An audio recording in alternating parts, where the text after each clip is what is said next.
Hello again, everybody. This is James Bartley, and you're watching and listening to the Cosmic Switchboard Show. Today, we have our friend from Journey to Truth podcast, Tyler Kiwala, is here to share with us details about his newest book and other aspects of his research. And I've been really looking forward to this discussion. So, without any further ado, Tyler Kiwala, welcome to the Cosmic Switchboard Show. Thank you so much for having me here. I'm excited too. As you know, my new book just came out, and it's been gaining some traction, and I really appreciate the opportunity to come on your show and talk about it and get into some of the topics that I wrote about, including, other parallel timelines and stuff that I know that you were particularly interested in. Yes, and first of all, apologies to the listening and viewing audience. My voice is kind of raspy at the moment. Just turning the corner on this bug. That's kind of laid me low the last few weeks. In the recent past, Tyler, I've had a MyLab project person, male variety panel, and we talked about these very subjects, alternate realities, the fact that not only do we seem to operate at times in other alternate realities, but it seems that the controllers, whoever they are in these alternate realities, seem to have an awareness of us, abduct us every once in a while, and use us in their ops, in their reality. I mean, it's really a mixed bag. It's a lot more than just a secret space program. So take it anywhere you want us to. Tell us about the inspiration for the book and tell us about some of these experiences. Right. So yeah, I appreciate that. And you're spot on with everything you just said. And I can provide some real life examples on why I think that is the case. But the inspiration for the book was, I just started kind of when I got into this awakening before we even started the podcast, it was just kind of coming like people were telling me I should write a book, just some based on some of the stories I was telling them that happened to me, some of my experiences. And I just didn't feel like I had anything to write about. I kind of started writing some stuff down back then, and it didn't feel right to me. So I put it down, and I would journal stuff over the years, but it turns out that I just hadn't lived my book yet. I hadn't lived it. All these incredible things were about to happen that I wasn't aware of at the time. And after I just so much of it started piling up, and I would tell more and more of these stories, and I would realize that not this isn't happening to everybody. Everyone has their experiences, but not in the capacity that I was. And not that like I'm somebody special and that I felt like I wanted to like, the books I tried very hard to make the book not about me, but I wanted it to be about these experiences and help people feel comfortable coming forward to talk about their own. And I was like, well, you know what? I'll be the one who gets ridiculed. And believe me, this book has already come with plenty of that because it's talking about stuff that's largely unprovable. But we have to start breaking into new territory if we're going to start to explain what's actually happening on this planet, because it is a multidimensional reality involving other timelines, parallel universes, parallel Earths, time travel, portal technology, things that we don't think about when we talk about a secret space program. Usually we talk about like a physical 3D reality space program where like, oh, this private sector has some advanced ARVs, alien reproduction vehicles, they're developing out, outside of NASA and SpaceX. And that probably is the case. But when we get into the actual technology that's making these programs tick, the technology behind these alien reproduction vehicles, we get into something called dimensional shift technology, where it turns out these craft actually travel in another dimension. Therefore, they're flying time machines because they warp space and time when they travel. So we're getting into a whole new territory, and then you have to start exploring other dimensions, and then it leads you to quantum mechanics and the many worlds interpretation of quantum mechanics and superposition and the collapse of a waveform and single position. And there's actually scientific terms to explain this stuff, but a lot of it's still considered like pseudoscience or the woo. But people like myself and others who are experiencing these things and know better than there is actually something to it, and we need to start having serious conversations about it instead of throwing it in the sci-fi category. So my book is a ambitious approach at that, to try and connect, to bridge the gap that has been created through years of lies and suppression, right? So I want to bridge that gap and provide real life experiences that would indicate these aren't just dreams or hallucinations. I'm coming up with actual evidence that indicates that we are literally a multi-dimensional reality, and some of these private corporations are moving assets, us humans, through portal technology in many cases to other dimensions and timelines where these programs operate. And it sounds pretty crazy, but the evidence is there. I mean, there are documents, patents. I mean, it's all there. It's just not put on a silver platter for us. We have to connect those dots ourselves. So that's basically the book in a nutshell. Yes, because at some point we have to start making, I don't know if educated guesses is the right term, inferences, assumptions. This is how science progresses. uh, Ernest Rutherford came up with the solar system theory of the nucleus. He postulated the existence of a neutron before his protege James Chadwick discovered it 10 or 11 years later. So we have a certain set of data, and then we just have to like work with what we have, and we have to take experiential aspects into this as well. Anyone who's had an out of body experience or precognitive dreams, as I've had, knows right off the bat that time is not all it's cracked up to be, that consciousness exists outside of our body. So, Right. your book is extremely timely, Tyler. So, tell us about some of these experiences. Yeah, absolutely. So the book is called, for those who are wondering, Bleed Through Tales from Another Timeline. And it is very timely. Actually, I was getting, messages from the universe, signs, whatever you want to call it, like to get this book out now. Like it was just like I had been sitting on it, and suddenly it was like this urgency to get this out. And for whatever reason, I'm still figuring out, but it feels like it had to be now, and maybe something will happen on the world stage that will make that clear. Actually, something did happen. Right, like the same within the same few days I released a book, the White House made that announcement that they have technology that allows them to traverse space and time and annihilate distance. And basically, thank you for like proving my theory already days after my book is released. And I saw one argument that, oh, they're like, oh, they're not talking about time travel. He's talking about Zoom calls. Like, I was like, no, they're not talking about Zoom calls in the White House statement. I'm sorry. But okay, so some of the experiences in the book, it starts off in really kind of in the astral realm, talking about dream warfare essentially, and astral interference. I get into like the love bite stuff, the alien love bite stuff, all these things I've experienced. But in doing so, like in experiencing that, I realized that like a lot of these dreams, sometimes I felt like they weren't dreams. Like I felt like I was actually in another place, and sometimes I was lucid dreaming, able to control my body as an avatar, walk around, explore, fast forward, rewind. It was like this really weird thing that was happening.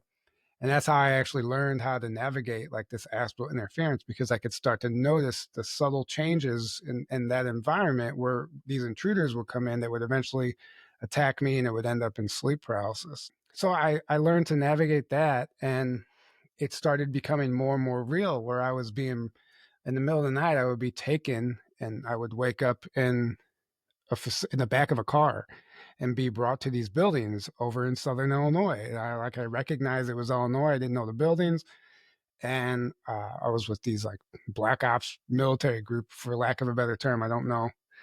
And I was taken into the basement of this facility, and this whole thing happened. It's all in the book. But there was a few things that made it very real. Like I remember knowing I was in Illinois. I didn't know how. And then I also remember seeing a construction site whenever they were bringing me around to the back of the buildings into the basement. I remember it in great detail. I drew pictures of it. It explained it all in like the most vivid detail. And I remember seeing a construction site, and it was the name of the company that I used to work for, actually. And they were building a new Boeing facility. I found out later that this was a Boeing facility, and there was a Boeing drone plant that they were building. Anyway, so I woke up the next morning with this clear memory. It wasn't like a foggy dream or anything. It was so vivid, like as if I had just gotten back and nobody had time to wipe my memory. That's what it felt like. And so I drew the pictures, I wrote it all out, I journaled it, I made some voice recordings because it was just mind blowingly profound to me. And I woke up even like sideways in my bed in a way I would never even be sleeping. It was just real weird. So some time went by, and a friend and I were talking on the phone, and he brought up these experiences he thought he had as a child at the Boeing facility. Anyway, we connected dots, and I was like, Boeing. I don't know why that triggered something. I was like, those buildings were Boeing buildings.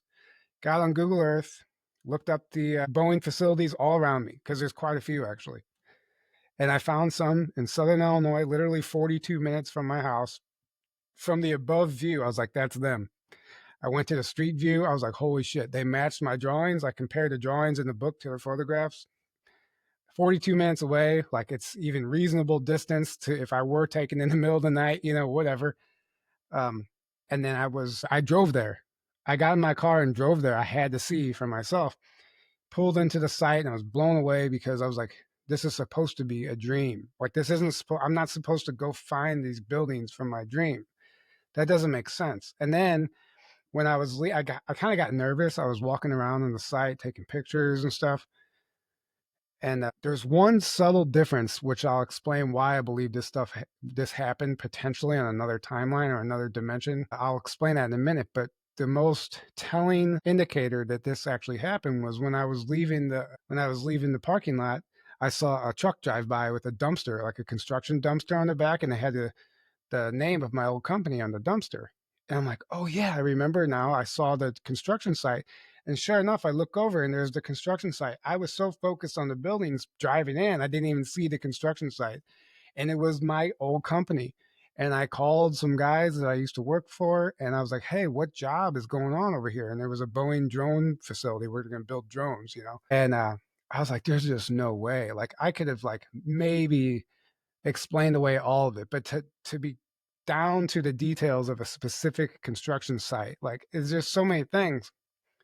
But what was odd was the two buildings that I drove that they took me to. In the memory I have, we were able to just walk between the buildings. There was no fence there, right? It was like the parking lot extended between the buildings. But when I drove there, I was like, there was like this like AC unit type of thing with this fence, and you couldn't drive between the buildings.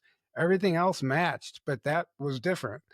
And I was like, that's weird. Like, how could all of these other things be accurate except for this one key detail that I vividly remember? There was nothing here. And then, the awakening happens and the universe puts things in your path. And I came across a Project Camelot interview where Carrie Cassidy was interviewing this whistleblower that claimed that everybody that the planet Mars that everyone was remembering from the programs actually existed on another timeline in another dimension. And he said they used jump rooms, jump gate technology to get there. And the secret space program effectively exists in higher densities. So you might go to Mars in the third density and not see what people are claiming because you're literally in a higher dimension. So I I thought, well, that makes sense because I wonder if that's kind of what happened to me when I was taken to the Boeing facility. What if it was another dimension or timeline? And then I started thinking about all the times I've astrally projected and left my house, but I would look down and I would see things that were different, like a tree would be there where it wasn't in my real life, or my neighbor had this row of bushes that they don't actually have, like just little subtle variances that really, like, it's the same place, but just these subtle things are different. And I think that's evidence. That's a perfect example of the discrepancies and the subtle variations we would find in a parallel reality or another frequency, whatever it is. And I know all this stuff sounds nuts, but you have to start asking yourself these questions and piecing it together. So that's what I did.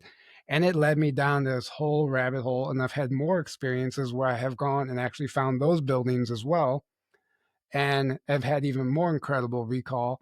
And I was like, I'm just going to start documenting this stuff. And my book is called Bleed Through Tales from Another Timeline because I really do believe that these memories are bleeding through from other realities. And I break it down in detail why I think that's the case. Couple of points, and then definitely want you to continue.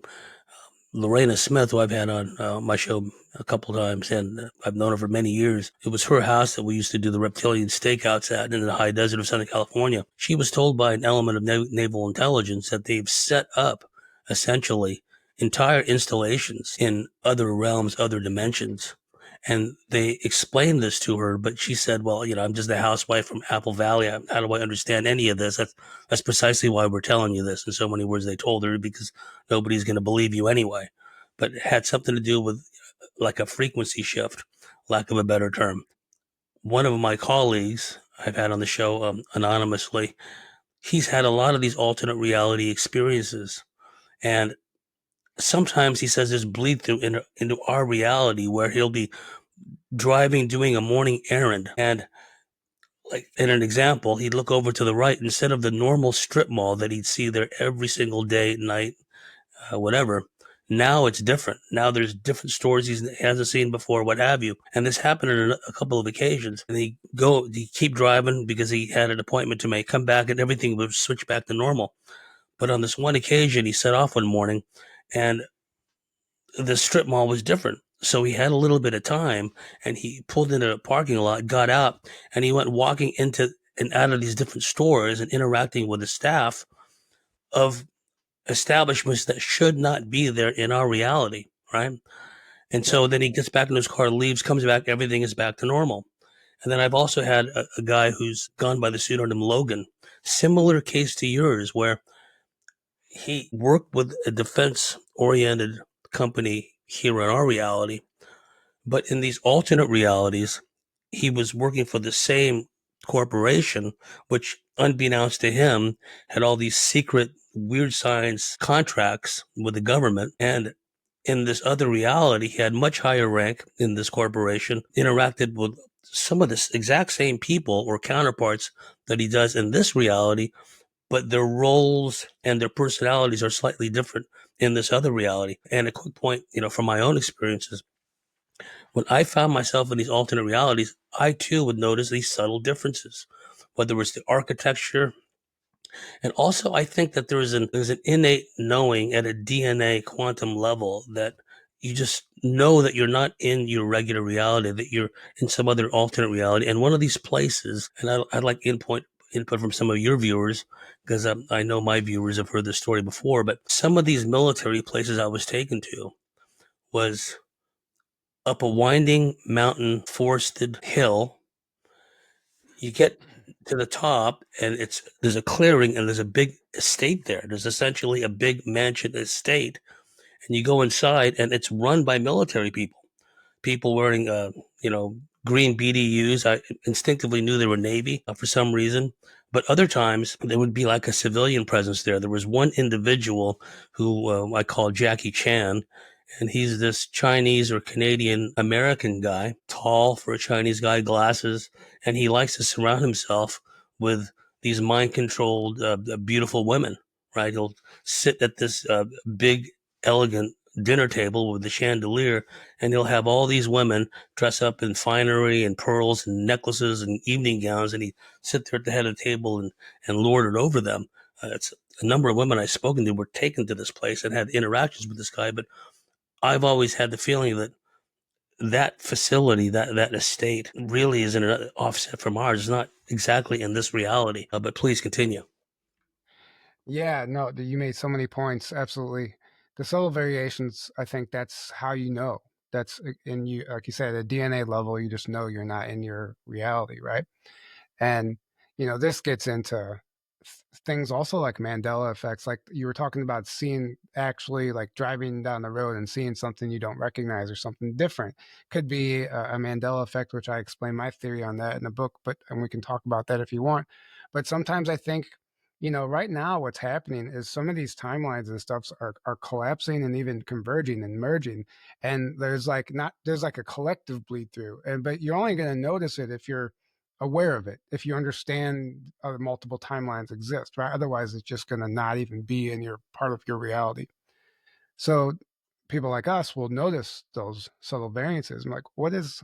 I don't remember that gas station ever being named Rocket because that actually happened to me recently. I'm like, when did that? That's the gas station down the street from my house suddenly has a new sign. Maybe they did it overnight. Maybe I don't know. I didn't. I never asked them, but just weird things you notice that you just question sometimes. And sometimes fundamentally, like, I know this was different. Or sometimes you don't even know what was different, but something's just different or off.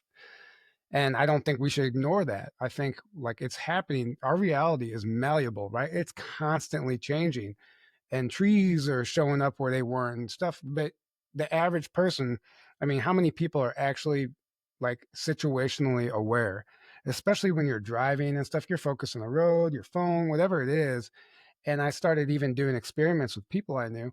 I'm like, I would have them like try to identify certain landmarkers on this road that they drive every day, and they can't. because you literally aren't paying attention to that stuff when you're driving. And I'm like, what sign is right there before you get to Denny's? Like, what does it say? You drive past it every day, and 10 out of 10 people don't know what the sign says because you're just not Especially nowadays with the Siri navigators. In the old days, we had maps and like the right. Michelin road map grid book. Right. So people just aren't paying attention. So it's so easy for things to change around them and they wouldn't know. But then when you bring it to their awareness, it's like, oh, that's insane. That's crazy. Whatever. So it would I have to go back to you mentioned going up the hill, a windy road to like this um, mansion, right? Well, part of my story it involves this guy coming to my life who I believe was my handler, and this girl was put into my life at that time who I think the whole relationship was prearranged and they were exploiting our connection and it was a whole targeting thing. And it led me to Australia where she lived. And the whole leading up to Australia in Australia was the most heavy targeting I've ever experienced in my life. Stuff that I've only heard about in the targeted individual testimonies, but was happening to me. We rented an Airbnb in Australia. And first of all, when we typed in the GPS to get there, it took us an hour out of the way to a military base because guess what? We weren't situationally aware. We plugged in the GPS and we followed the blue line on the phone. We were talking, and next thing you know, we're like, this isn't where we're supposed to be. And we were at some military base, and I don't remember the name of it. We turned around, we pulled over, put in a new put in the address again, and we were still an hour away. Somehow we just ended up an hour totally off course, and we were still an hour away from our Airbnb. We don't even know what happened, to be honest. Who knows? You can only speculate. But when we were leaving, like this jet like came and broke the hard deck and did this barrel roll right over our car, and it was like crazy but suspicious. Anyway, then some guys started following us, like all these weird things. We ended up at the next, it said we were in this winding road in the middle of nowhere, woods on both sides, and it said, you've arrived at your destination. And there was no destination. We were virtually in the middle of nowhere. And we were like, what in the hell is going on? So then we re-put in the GPS, right? And it said we were still 45 minutes away. We've been driving for over 2 hours now, and we're still 45 minutes away. So then we finally get up to where our Airbnb is up on top of this mountain. We booked it on top of this mountain because of the beautiful view from the Airbnb website. We get to the base of the mountain and there's all this construction and stuff. And this guy stops us and we have to wait our turn because they have one lane closed on the mountain road, whatever. And we wind up the top of this mountain road and literally the sign at the top of it says military training ground. And we look at each other and laugh. We're like, what the hell is this? Did we book our Airbnb on a military training ground? And it turns out we did. We looked it up and absolutely, we were smack dab in this little town up on top of this mountain in the military training ground. Nowhere on the website did it say anything about that. We thought maybe it said it and we missed it. And the whole time we were up there, we just kept saying how everything looked too perfect. It felt like a simulation. She kept saying, this is like a simulation. She goes, you notice like everything's just too perfect. And it really was really, really weird. Like the most beautiful house, and like the landowners, like we were in a guest house and they were staying on property. And the people that owned the house also owned a local store. And like everybody, it was a small little town where like it was almost like we were just led into this trap. And we experienced some of the most intense directed energy weapons while we stayed in that house, to the point where the glass shower literally exploded, spontaneously combusted after I got out of the shower and had claw marks on my back that I couldn't identify the source. And I have pictures of it. I got out of the shower and my girlfriend's like, did you scratch your back in the shower? I said, no. Why? And she's like, come here. And she's like, look at your back. And I had these red claw marks down the center of my Were back. they three straight parallel marks? Yes. Yeah, three. And yeah, not even four, like if it was a human hand, it was three. And then that night we go to bed and the shower literally spontaneously combusts and explodes in millions of pieces. And the night before that, I actually was getting hit with this energy weapon so hard I was having a heart attack. And I'm not saying that lightly, like I was actually having this heart attack, right? But to bring the whole point back to the point I'm trying to make is that this mountain town did not seem like it was in this reality, right? It was such a weird simulated reality. and we were constantly just like, something's weird about this place, but you couldn't tell. Like, it's like you can't necessarily identify it because maybe there's like this veil of illusion that keeps you seeing something that's not actually there. I don't know, but looking back on it, I would definitely say there was something way more to where we were staying or where we were led to than met the eye. You know, like kind of like what you were talking about. And I find it interesting that it's at the top of a winding mountain road. You know, Yes, and I think there's two things, or probably more than two things. But for those of us, and the aforementioned friend of mine who kept noticing the landmarks had changed during his normal morning errands, some of us seem to have a bubble in a way where because we've been on these ops, because we've been in these alternate reality ops, there is a tendency, a vulnerability, if you will, for us to kind of slip over at times. And I think combined with some places are naturally like that. It could be because some kind of major psychological scarring had occurred in that locale, a war, a massacre, whatever the case may be. Let me give you an example of where these stories kind of overlap.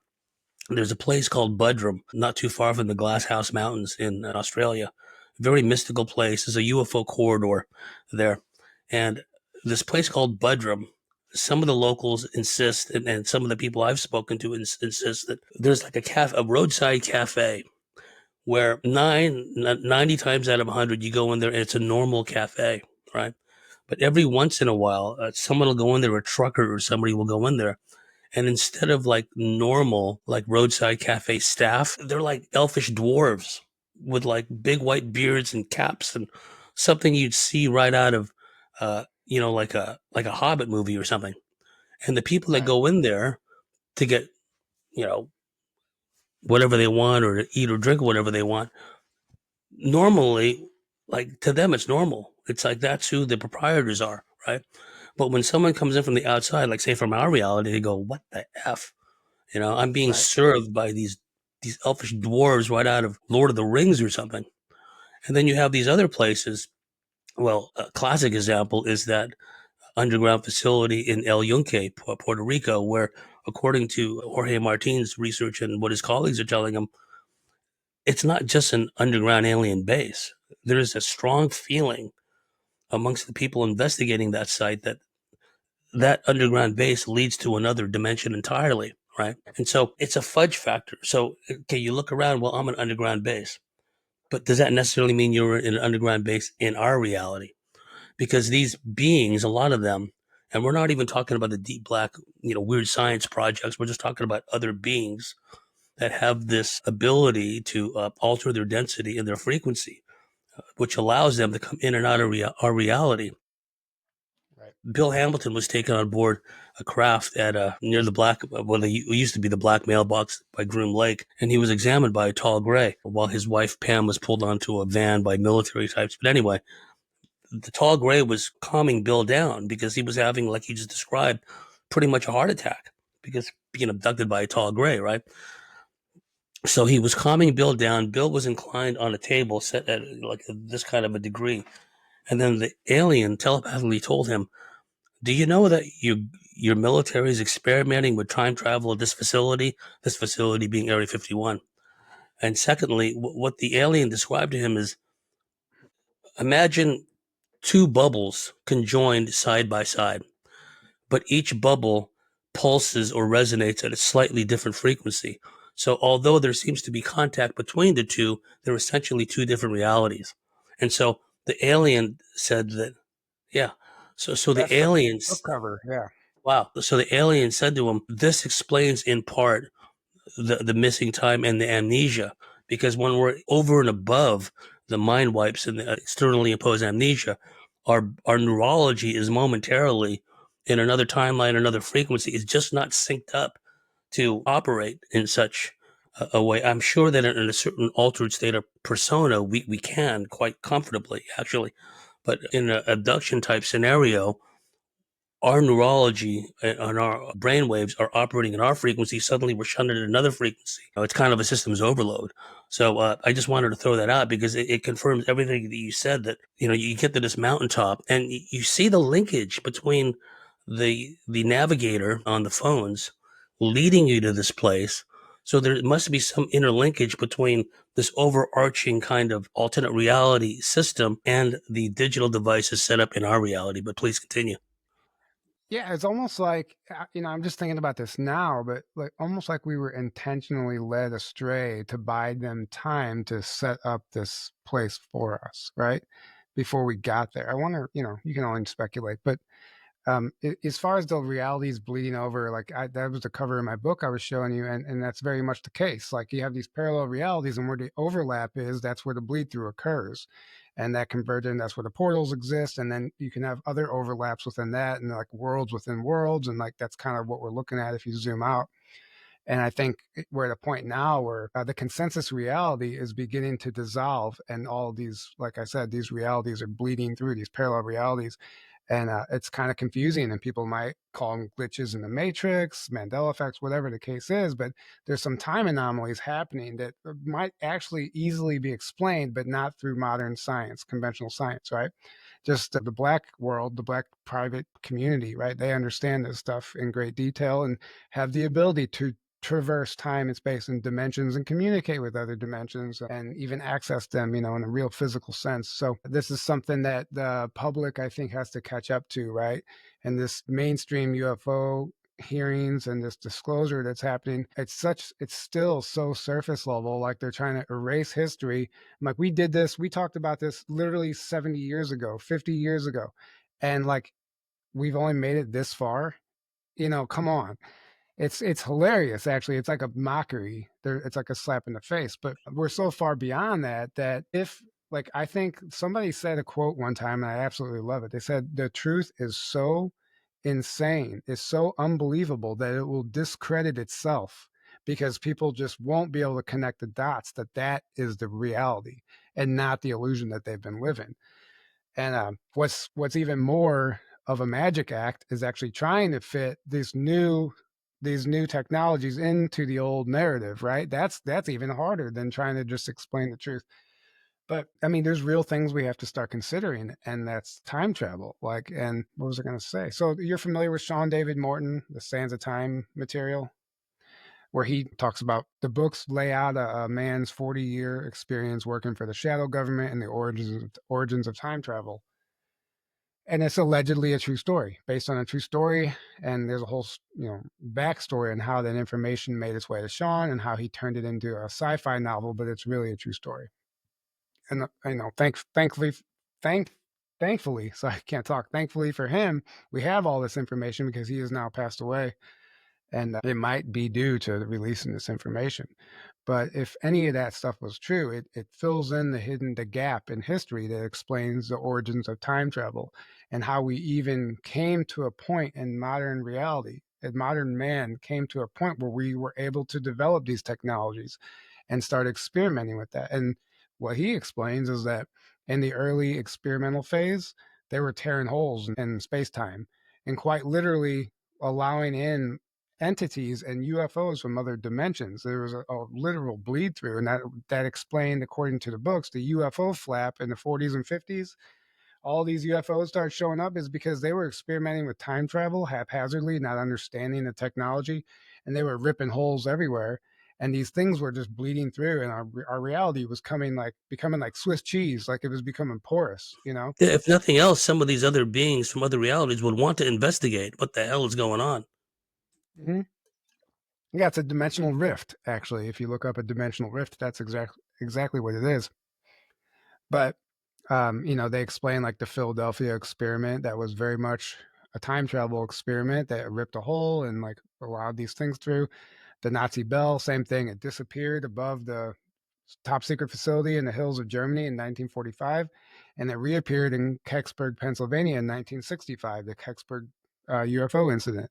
It crashed. A bell-shaped UFO crash landed into the woods, and the paperclip scientists that were on the UFO crash retrieval team knew exactly what it was. Like the Americans didn't know, but the German scientists that were part of that team, they knew this is the Nazi bell. It didn't disappear. Time traveled 20 years into the future and somehow ended up in Kecksburg, Pennsylvania from Germany, according to the Sands of Time. But then again, what happened was it was this tear in our reality. And they were also experimenting with like jump room technology and all this stuff, and they didn't have a way to like basically contain the time field, right? So they couldn't maintain the integrity of the timeline at first. So they were, maybe they would have success, but detrimental things would happen. They would create like a wormhole or something. And I don't think the implications of that were, they just weren't understood or realized until many years later. And then it described that they actually built what we now know as a HARP facility, but they were trying to put a frequency net over the planet, if not at least the country, to seal up these holes because they didn't know how to fix the problem, right? And a byproduct of that was weather manipulation. So it's a fascinating history. If all that's true, then we have to start to take it seriously and consider like, okay, we just really don't know what we don't know. And until you dive deep and research these topics, you'll never understand, and you'll just keep asking your same questions. I see these radio shows and podcasts all the time, like talking about the Mandela effect, and come to the same conclusion every time. Oh, who knows? Who knows? That's weird. I'm like, no, we do know, and there's piles of information about what's creating these Mandela effects, and it's time anomalies and timeline deviations and these temporal invaders and all these things that are happening. And there's explanations for it, but the cognitive dissonance won't allow people to that be a satisfiable conclusion, right? It doesn't, so they just have to leave it open ended every time. And like, we're literally blank slating ourselves at this point. Well, the problem is they have to filter it through the prism of their own understanding. And if Right. one is brought up in this kind of Newtonian kind of physics and the reductionist model of everything, none of it's going to, not only is none of it going to make sense, but it's going to be in the woo ridicule category. That's why when we do our research, we step back, we look at the behavior of things, just like physicists do. We look at the behavior of things. You may not have the exact evidence looking through a microscope at what's going on, but you can see the after effects of, well, something happened, obviously, right? Created this effect. Now let's work backwards and see how it happened. If you look at Right. the behavior of some of these cryptids, for example, and that has to be part of so-called disclosure. Disclosure is meaningless in a sham if we don't talk about all these Sasquatch and dogmen and other beings, many of whom have metaphysical capabilities. If we don't talk about them, then disclosure is a sham. But if you look at some of the known perceived capabilities of some of these cryptids, they have the means, and according to a lot of the Native American elders and First Nation elders around the world, they say that at least some of these cryptids come from other realities, that they know where the doorways are, once again, the openings from their reality and our reality. They come into our reality for a feed or whatever, right? But Yep. because the laws of physics, quote unquote, are not quite the same from where they're at compared to where we're at, where we're at. We know that we're made up of atoms, so we're mostly made up of empty space, Tyler. That's what a lot of these Right. rigid mentally, they can't understand, that where consciousness goes, matter can go, right? Right. So what these beings of all stripes have managed to do, many of them, they managed to be able to shift not only their consciousness but an avatar, their physical body, quote unquote, into our density, hunt deer or some other game, slay it, either consume it here or bring it back into their reality. So they're able to densify themselves to accommodate existence and the ability to operate in our reality. And I'm also reminded of what Bill Hamilton was told by one of his sources, a guy that was a sergeant in the U.S. Marine Corps, took part in a crash retrieval off of Vietnam in '58. He said on board that particular craft, they retrieved it, strapped it onto the deck of the USS Oriskany aircraft carrier, hauled it back to Naval Air Station Alameda near San Francisco. What they found on board that craft was what they referred to as a transspatial resonator. It's a device that allows the occupants of that craft to alter the density of the craft and all the occupants so it can comfortably merge, sync up with, and exist in another reality. So some of these Yep. craft are not only coming from other worlds in our plane of existence, other planets, they're coming from other universes, other realities entirely. And there's a lot of bleed through going on now more than ever. So people have to be able to think beyond like this nuts and bolts kind of mentality, because otherwise they're never going to catch on. And it's fine if they want to do that. Just don't try to cut the rug out from people like us who are living this and trying to Right. figure it out. Quick point in one of my experiences, or a number of my experiences. I think a lot of times, Tyler, from an oversoul perspective, it's not that we're utilized by controllers or handlers in our reality or another reality. That happens quite often for some people. But also, there's an element where, from an oversoul perspective, because we have these innate capabilities, we, of our own accord, do this ourselves. I've had many dreams, quote unquote, but they weren't dreams where, let me give you a typical scenario. It's nighttime.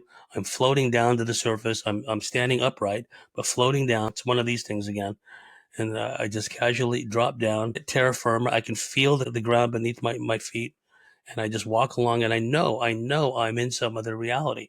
And it could look like a quaint English or European village with cobblestone streets, whatever the case may be.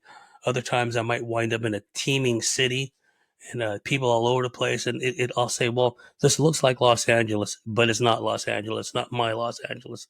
This is like another Right. Los Angeles, right? And when I get in there and I'm somewhat lucid, okay, I'm going to go in operator mode. I'm going to, hopefully no one will recognize me as being an outsider. On one occasion, Tyler, I followed this crowd into an upstairs room from the street level. Turned out to be a courtroom.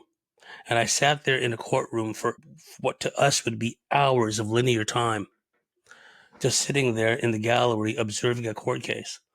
But it was not our reality, it was somewhere else. But for whatever reason, I don't know what lesson there was to be gleaned from all this, but I was there. I walked inside, I sat amongst them, I observed this court case for hours, and then left.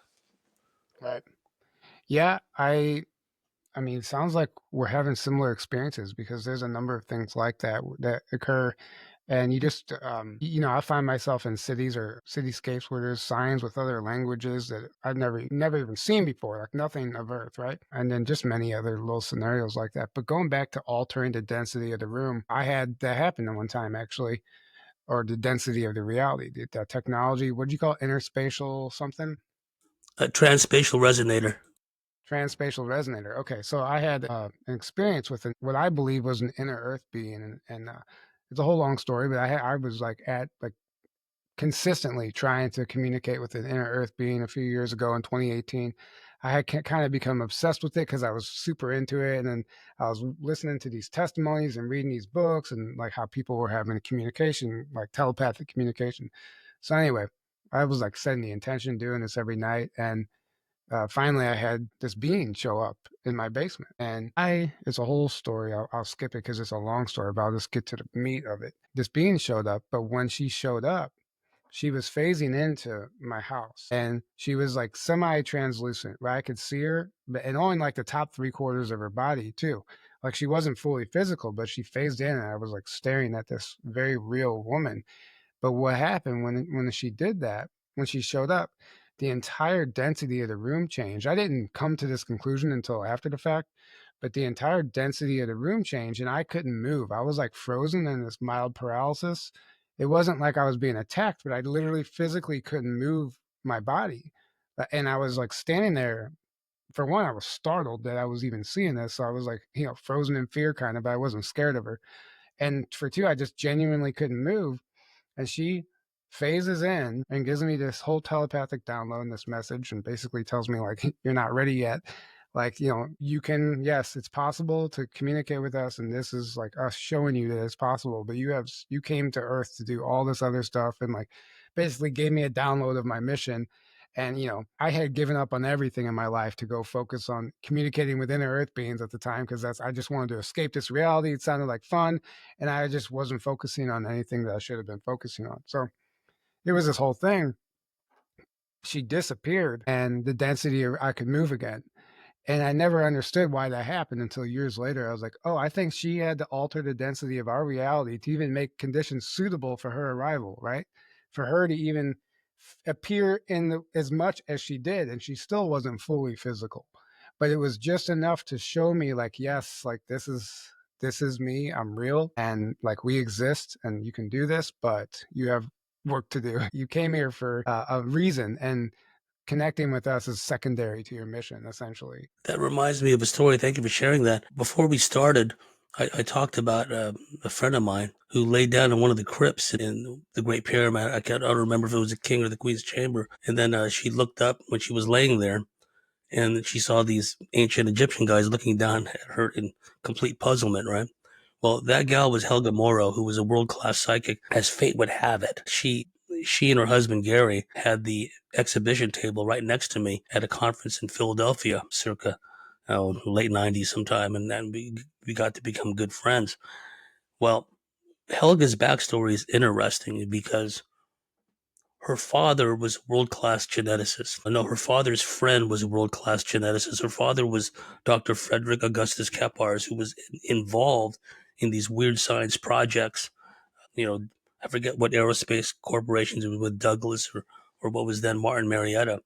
But her father had worked with helping to assimilate human looking aliens into our reality, into our society. So she was very much born into the program. And there was a whole long backstory about how her father was deemed at some point to be a liability to the system because he was sharing information with his daughter Helga. She was like 19, 20 years old at the time, trying to teach her things about magnetism and things. And her father came home from work one day just emotionally distraught, just saying that everything, history is a lie, everything is a lie, what we're taught in schools is a lie. He basically had a breakdown. So he was deemed a liability. They faked his death, and security people were the pallbearers at the funeral. Nobody knew who these pallbearers were. Nobody knew who, set the whole thing up basically. So they killed him, but they didn't allow the family to see the body. So fast forward some years down the track, Helga is laying in bed, and Helga is a world class psychic. That's another thing I forgot to mention. She's had a lot of like weird time travel type experiences, what have you. And she says that one night she woke up and there was a bright bluish light. You hear this a lot in this context, like this bluish or bluish white light appeared in her room, and there was her father inside the light. And he told her, I escaped. They faked my death, but I had the means to escape our reality. But I had to because they were going to kill me. I had to, protect my family. So only call on me if you really need to. If you really need me in some kind of dire emergency, reach out, telepathically call out to me, I'll come to you. But this is as close as I can get, basically. So he's talking to her, probably sitting in some facility somewhere in another reality, and he's telling his daughter, look, I'm not really dead. My death was faked. I'm here, but I had to escape, basically. So point of relevance is this happened when Helga was like in her 20s, and also when she was a teenager. Her father took her to an underground base beneath Golden, Colorado, right? Because, like I said, he was in the aerospace corporations. He was a personal friend of John von Neumann. In fact, when she was a little girl, because she spoke German at an early age, she would like be on the stairwell trying to eavesdrop on discussions between her father and John von Neumann. They had to switch to Dutch, right, to another language so she wouldn't hear, right? Wow. So her father worked with aliens, worked with John von Neumann, who we know at some level was involved with the Montauk Project. But if taken at face value, and Helga has no reason to lie about these things, her father had escaped to another reality decades ago in order to get away from the security people in this reality. Just to you know Well, round out that yeah, point. Yeah, they have yeah, this means to project themselves into our reality. Please continue. yeah. Well, it reminds me of the Sands of Time story. The guy who gave Sean David Morton that material moved on. He didn't die. He moved on, like time traveled or moved to another reality, whatever. Which I found very interesting. But also talking about like military people, right? And then bringing this back into our reality. So last October, I went to Sedona to speak at a conference, and I was staying with a friend of mine. I didn't even know the person I was actually going to be staying with. This is all divinely orchestrated. I was found myself staying at this 85-year-old man's house who was a quantum physicist that worked 40 years in the shadow government. And 40 years must be this time frame because this is like all these guys they work 40 years and then like 40 and out, right? So he worked 40 years in the shadow government. He's 85 years old and would be the most insane whistleblower if he would talk on camera, but he refuses to talk on camera. I was able to interview him, but only by memory, right? And I asked him all these questions, and he told me he was brought in.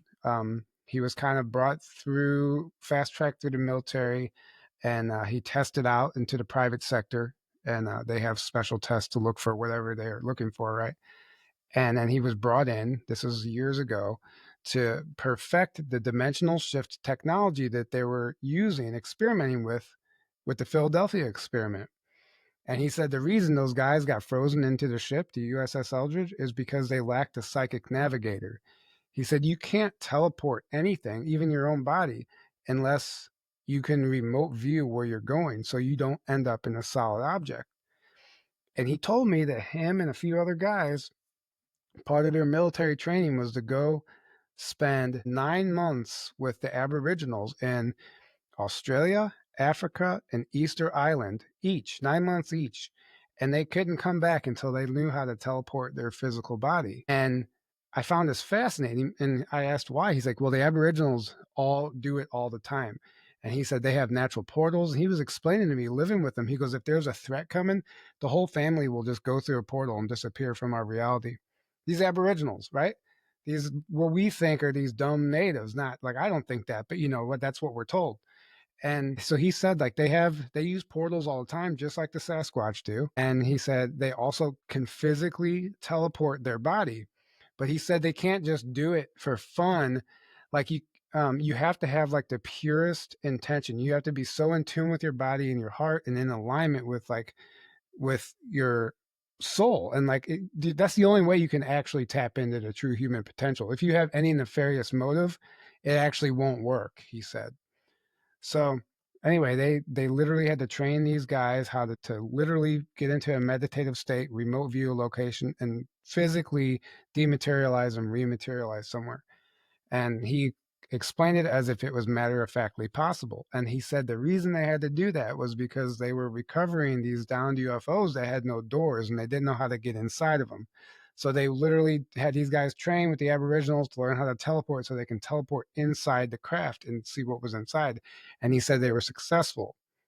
And he ended up learning um, a number of things about their technology, but the dimensional shift technology that the Philadelphia experiment was using to shift that ship, to time travel that ship, right? He said it started off, the technology back then was the size of a large room, like a classroom. And he said by the time he exited the program, it was down to the size of a cell phone or a credit card.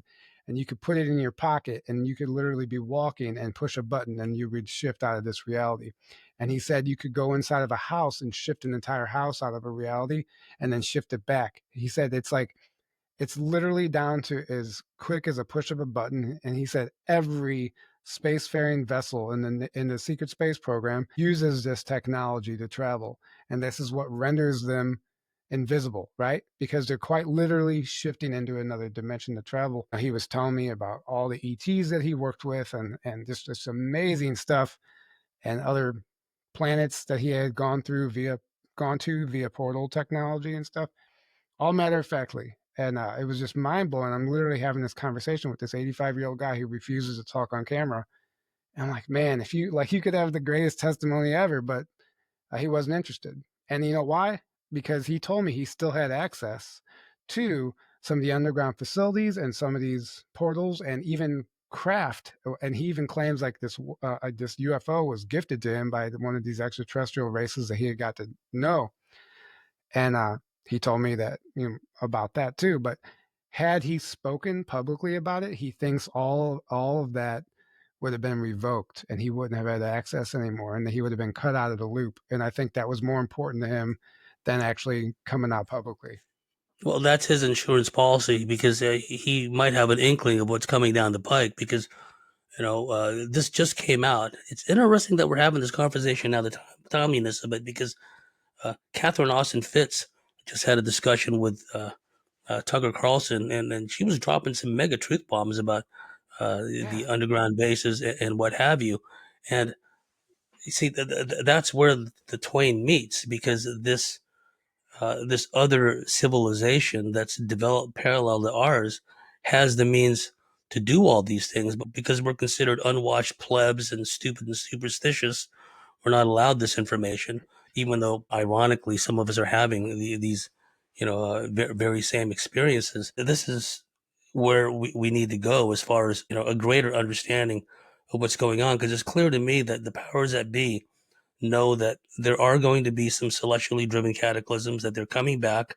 The seismic activity and volcanic activity is going through the roof. It may not have been the only reason why they're building all these continuity of government underground facilities and what have you, but it's clear to me, at least, that the powers that be have an understanding that something really big is coming down the track. And so, with Yeah, I their agree. means, their ability, at least some of them have the means to either to try to ride out the storm underground or go to another reality entirely. Not Yeah, just go off world, but go to another reality. sure, an insurance policy, or like I said, the Aboriginals, they would just walk through a portal until the coast was clear, right? And then they could hide their. He said they would. Some of the like warriors would literally hide their family in the portal, and then They would stay in this reality and like ward off whatever it was. But and he was explaining consciousness in a way. Like it was the key component to all the technology, right? And the remote viewing, he said, you got a remote view. Like that is first and foremost, if you can't accurately remote view, you can't even begin to think about teleporting and all the other things that come with it, including time travel. And I was asking him, okay, like some of these craft and stuff that you're talking about, like how long does it take them to get to Mars, let's say? I said, will it take them 3 weeks to get to Mars, or what would that look like? And he says, well, there's many factions in the private sector that all are operating at different levels of technology. And he goes, it's all based on belief. So if one group believes it has to take them 3 weeks to get to Mars, then it's going to take them 3 weeks to get there. But if this other group over here understands that you can get there in an instant, then they can get there in an instant. It's all a matter on what you believe in, and then your technology will conform to your belief. And so he said, if you believe it has to take you 3 weeks to get to Mars, and your ship is going to take you 3 weeks to get there.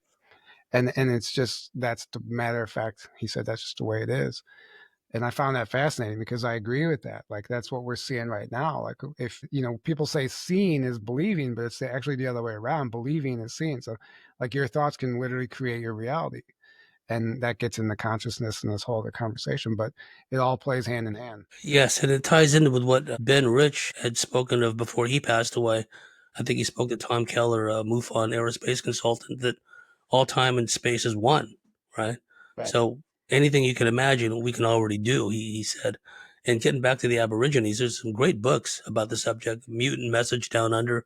The gal who wrote that book they really went out of their way to discredit her and try to make her look crazy. But the kind of psychic phenomena she described living amongst the Aborigines in the outback. She was with the main group of the Aborigines, and then one of the Aborigine elders got a telepathic message from a hunting party.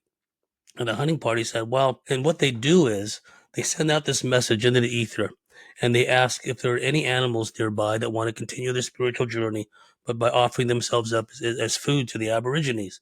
And then when they get a volunteer, lo and behold, there's the animal, and then they kill it, and then, the animal, they bless it and it continues a spiritual journey. Well, they got a telepathic message back from the hunting party. We got a big kangaroo, but it's too heavy. We can't carry it. Is it okay if we cut the tail off to make it a little lighter? Telepathic message back. Sure, go ahead, cut the tail off. In the meantime, we'll dig a big pit, you know, get a fire going. So by the time you get back, we'll be ready to, start to prepare the meat, right? And she's just observing all this, and she's being told by one of the Aborigines, "Yeah, this is what's going on. We got a message from the hunting party." She's thinking, "Okay, well, I'm just gonna roll with it." Sure enough, after a while, a hunting party comes back with a big kangaroo without a tail, and they already got the pit going, right? And then they whack it in there, and then they cook it. And then there was another story.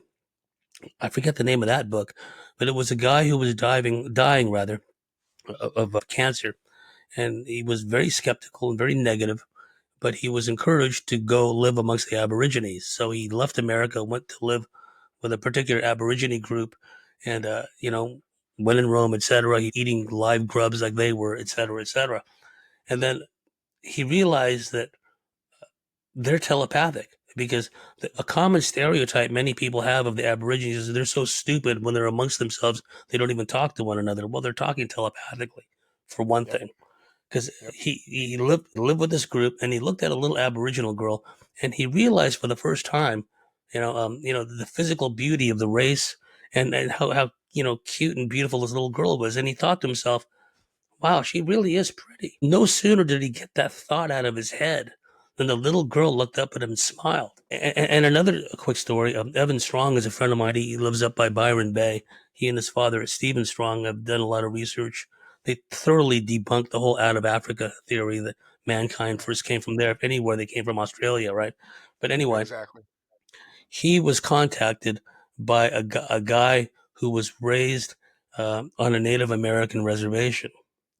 When this guy was a boy, see, to this day, there are these intertribal ceremonies that take place. Right. I'll tell you one of the names of these locations in the break, but what some of the Hopi and what some of the other Native Americans do, they go into a portal at their end in America and they pop up in a mountain top here in Australia, probably one of a number of places, and they have these intertribal ceremonies with the elders over here. Right, that's just what Yep. they do. There's eyewitnesses have seen, yeah, I've seen these Native Americans up there doing these ceremonies. I couldn't figure it out. Right, well, that's why Yeah. they stepped into a portal over there and they pop up over here. So this Native American guy reaches out to the Strongs and he said, as a young boy, he was brought by his tribal elders to Australia. He lived among the Aborigines. They taught him this breathing exercise, right? And this training lasted for months. And then one fine day, they deemed him ready. They went into this state of controlled breathing. And then eventually they teleported into another world. They brought this little boy with them. They taught the technique. They teleport to another world. Lo and behold, they get to this other world and there are Aborigines there, right? They look just like the Aborigines here, but it's another world, another planet. I don't know if it's another dimension or what, right? Yeah. So, they brought him back. And then years later, this guy is grown now. He's an adult. He comes back to Australia and he meets some of the elders and they start, there was an understanding they had to train him some more, right? And then the Native American guy says, I know, Father. When I was a grandfather, when I was a boy, my elders brought me here, and they had me learn from people such as yourself. So thank you for welcoming me back, basically. And then he left a cryptic note in his email to the Strongs. I think we should stay in touch. Right. So anyhow, we reached the end of the fascinating first segment with our guest, Tyler Kiwala. Tyler, can you let everyone know how they can find your book and how they can find your work online? Yeah, yeah, absolutely. And maybe in part two, we can continue what we were just talking about because I have something to add to that. But if anyone's interested in my book, it's called Bleed Through Tales from Another Timeline, and you can find it on Amazon. Just type in my name and the title on Amazon, and it'll take you right there. I'll send you the link too, James. And Journey to Truth podcast, everything that we do, including our documentaries and conferences and all that stuff, can be found at Journey to Truth online. And you can find everything we do there all under one umbrella. So I encourage people to go over there, give us a like and sub because we've been under heavy censorship and we've had to start over a few times. So your support means the world to us, and it's what keeps us going. So thank you so much. Very quickly, tell us about your upcoming gig. You got a conference coming up, right? Yeah, May 12th through the 15th in Grafton, Illinois. It's a disclosure conference. It's our fourth year. And we just basically take people that we've interviewed and give them a chance to come and speak on stage. And we have it's a big, like a vacation getaway. It's not at a typical conference. It's at this lodge out in nature. And there's cabins and trails and hills and Sasquatch. And it's right on the river and camping. It's just like a little summer camp getaway slash disclosure fest type of thing. And you can find the tickets at Journey to Truth online. Rebels of Disclosure, May 12th through the 15th. And if you can't make it in person, it's all going to be live streamed and brought straight to your doorstep. And you can get a live stream virtual pass for $66 for the whole 4-day event. And to our dear listeners and viewers out there, if you like what we do, if you believe in what we do, please go to thecosmicswitchboard.com, sign up, become a member, and we'll see you at the top of the next segment.